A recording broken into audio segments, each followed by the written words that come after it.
Hello everyone, welcome back to our channel. दोस्तों, आज के वीडियो में हम देखने वाले हैं कि अगर आपकी इंट्राडे या एफएनओ से कोई इनकम हो रही है या लॉस हो रहा है तो आप आईटीआर 3 में उसे कैसे रिपोर्ट करेंगे।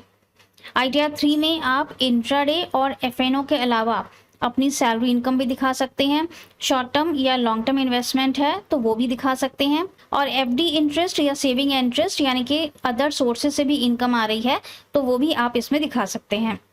आईटीआर 3 फाइल करने की ड्यू डेट 31 अगस्त है।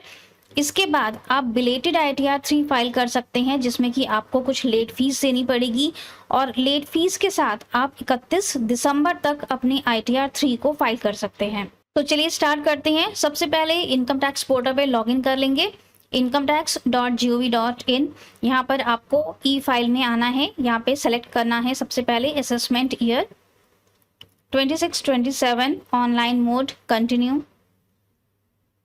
Start new filing, individual, proceed, select करेंगे ITR 3, proceed, let's get started. Taxable income is more than the basic exemption limit. अगर आप न्यू टैक्स रिजीम में फाइलिंग कर रहे हैं और आपकी इनकम 4 लाख रुपए से ज्यादा की है तो फर्स्ट नंबर पॉइंट पर टिक लगा लेंगे और कंटिन्यू करेंगे। अब हमें सबसे पहले यहाँ पर इनकम हेड सेलेक्ट करनी है, हमें सैलरी दिखानी है तो यहाँ टिक लगा लेंगे। हाउस प्रॉपर्टी से रेंटल इनकम दिखानी है तो यहाँ पर टिक लगा लेंगे। अगर हमें शॉर्ट टर्म और लॉन्ग टर्म दिखाना है तो शेड्यूल कैपिटल गेन और शेड्यूल 112A ये दोनों भी हम टिक कर लेंगे। अगर आपको क्रिप्टो दिखाना है तो शेड्यूल वीडीए को टिक कर लेंगे। शेड्यूल अदर सोर्सेज यहाँ पर बाय डिफॉल्ट आपको टिक मिलेगा। कोई एग्जेम्प्ट इनकम दिखानी है तो शेड्यूल एग्जेम्प्ट इनकम भी मिल जाएगा। इसके बाद बिजनेस हेड है, यहाँ पर आपको कुछ भी चेंज नहीं करना है, ये सब ऐसे ही टिक रहेंगे यहाँ पर। इसके बाद डिडक्शंस हैं तो न्यू टैक्स रिजीम में डिडक्शंस अवेलेबल नहीं है। अगर आप ओल्ड टैक्स रिजीम में फाइलिंग कर रहे हैं तब आपको डिडक्शंस के लिए यहाँ पर शेड्यूल टिक कर लेने हैं।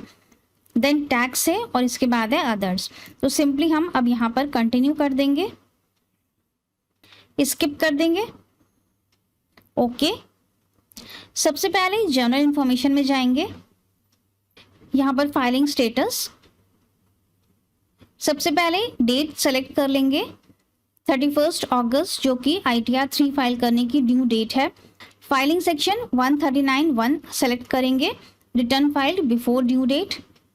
इसके बाद पूछेगा do you have income from business और profession for the current assessment year, यहाँ पर यस कर देंगे क्योंकि हमें बिजनेस इनकम दिखानी है।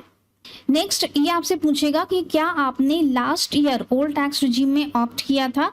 अगर आपने ऑप्ट किया था तो आप यस पर क्लिक करेंगे और तब आपको यहाँ पर असेसमेंट ईयर और एक्नॉलेजमेंट नंबर देना होगा, फॉर्म नंबर 10IEA का। अगर आपने ओल्ड टैक्स रिजीम ऑप्ट नहीं किया था तो आप यहाँ नो पर क्लिक कर देंगे। नेक्स्ट ये आपसे पूछेगा कि क्या इस साल करंट असेसमेंट ईयर में आप न्यू टैक्स रिजीम में फाइलिंग कर रहे हैं।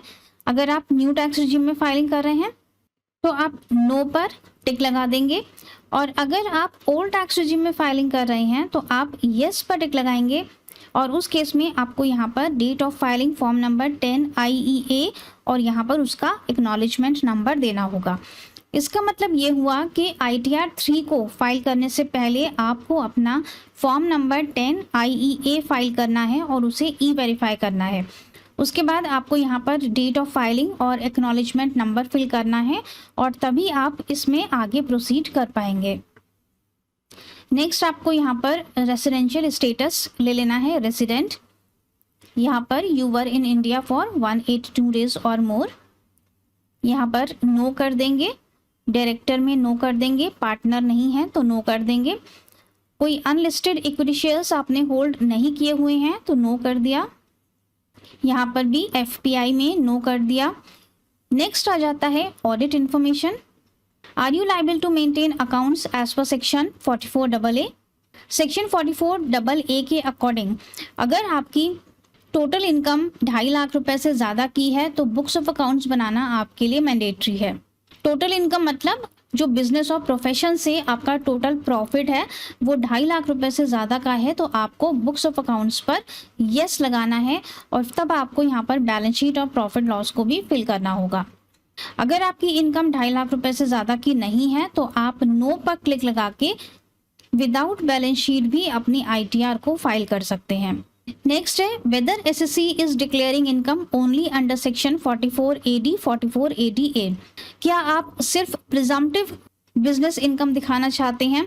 अगर सिर्फ प्रिजम्पटिव के लिए आप फाइल कर रहे हैं तो येस पर क्लिक करेंगे, और अगर आपको अदर बिजनेस इनकम भी दिखानी है जैसे कि फ्यूचर एंड ऑप्शंस तो आप नो पर क्लिक करेंगे। नेक्स्ट आपको अपना टर्नओवर बताना है, कितना टर्नओवर है, तो अप टू 1 करोड़ पे हम क्लिक कर देते हैं। लायबल फॉर ऑडिट को नो कर देंगे।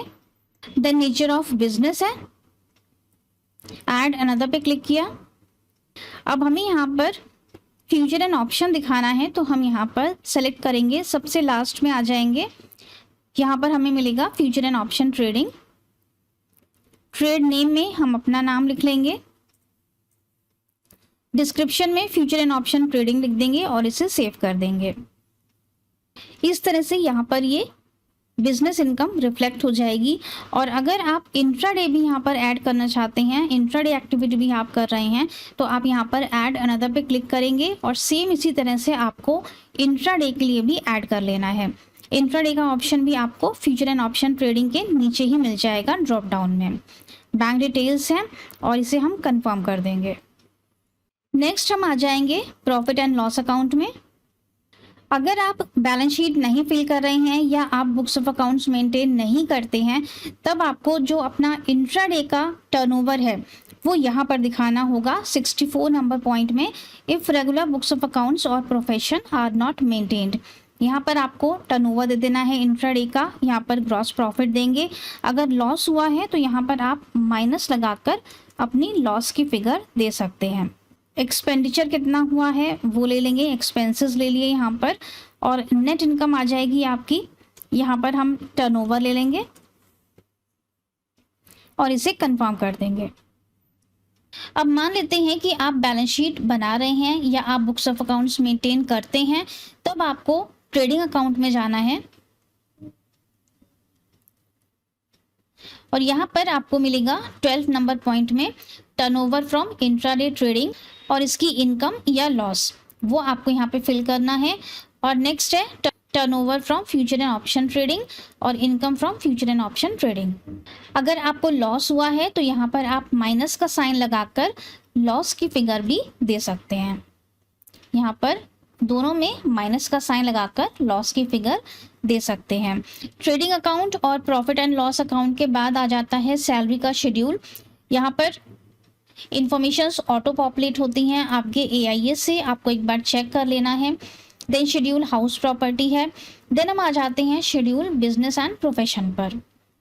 यहाँ पर आपको सिर्फ ओपन और कंफर्म करना है। शेड्यूल BP के बाद शेड्यूल कैपिटल गेन है, जिसमें कि आप अपना शॉर्ट टर्म कैपिटल गेन और long term capital gain report कर सकते हैं। शेड्यूल अदर सोर्सेज, इसे भी हम ओपन कंफर्म करेंगे। शेड्यूल साइला, बाफला और CFL, ये सिर्फ आपको ओपन एंड कंफर्म करने हैं। शेड्यूल CFL में लॉसेस कैरी फॉरवर्ड होते हैं, तो आपको एक बार लास्ट ईयर के अपने लॉसेस चेक कर लेने हैं। अगर कोई लास्ट ईयर के लॉसेस आपको कैरी फॉरवर्ड करने थे तो वो आप इस शेड्यूल में चेक कर लेंगे कि वो ऑटो पॉपुलेट हो रहे हैं या नहीं। अगर नहीं हो रहे हैं तो आपको मैनुअली वहाँ पर एंटर कर देना है। नेक्स्ट है शेड्यूल SI। यहाँ पर स्पेशल इनकम्स की टैक्स कैलकुलेशन होती है। जो भी शॉर्ट टर्म है, लॉन्ग टर्म है, BDA है, जो स्पेशल रेट वाली इनकम्स हैं उनका टैक्स यहाँ पर कैलकुलेट होता है। इसे भी आप ओपन करेंगे और कंफर्म करेंगे। नेक्स्ट आता है part computation of total income. यहाँ पर आपको सारे हेड दिख जाएंगे। आपने सैलरी से कितनी इनकम दिखाई है, कैपिटल गेन से कितनी दिखाई है, कोई लॉसेस हैं तो वो कैरी फॉरवर्ड हो रहे हैं या नहीं, वो सब आपको इस वाले शेड्यूल में पता चल जाता है। नेक्स्ट आता है टैक्सेस पेड का शेड्यूल, जहाँ पर कि TDS, advance tax, self assessment tax, ये सारे टैक्सेस ऑटो रिफ्लेक्ट हो जाते हैं। अगर आपको कोई टैक्स ऐड करना है तो आप ऐड भी कर सकते हैं। नेक्स्ट आपका कंप्यूटेशन ऑफ टैक्स लायबिलिटी का शेड्यूल आ जाएगा। कोई टैक्स लायबिलिटी है तो आप उसे पहले पे करेंगे, उसके बाद आप अपनी ITR को फाइल करेंगे। और अगर टैक्स लायबिलिटी नहीं है, रिफंड आ रहा है आपका, या फिर नील टैक्सेस आ रहे हैं, तो आप प्रोसीड टू वेरिफिकेशन पर क्लिक करके अपनी आईटीआर का एक प्रीव्यू देखेंगे और आईटीआर को अपलोड कर देंगे। तो ये था फुल वीडियो आईटीआर 3 का। बैलेंस शीट बनाने के लिए आप बैलेंस शीट पार्ट में आ जाएंगे, ओके करेंगे। सबसे पहले है एप्लीकेशन ऑफ फंड्स, जहां पर कि आप फिक्स्ड असेट्स, इन्वेस्टमेंट्स और करंट असेट्स की वैल्यू देंगे। फिक्स्ड असेट्स मतलब आपने कोई भी फर्नीचर या लैपटॉप परचेज किया है ड्यूरिंग द फाइनेंशियल ईयर 25-26, तो आप वो वैल्यूज यहाँ पे दे सकते हैं। एडिट पे क्लिक करेंगे तो बॉक्सेस ओपन हो जाएंगे। करंट असेट्स में आप बैंक बैलेंस और कैश इन हैंड दे सकते हैं, और जो भी आपका टोटल आएगा इस पूरी असेट साइड का, वो आप अपने सोर्सेज ऑफ फंड्स में एज अ कैपिटल बैलेंस ले जा सकते हैं। दोनों साइड आपकी मैच होनी चाहिए, जो सोर्सेज ऑफ फंड्स है और जो एप्लीकेशन ऑफ फंड्स है, इन दोनों का टोटल एक ही होना चाहिए।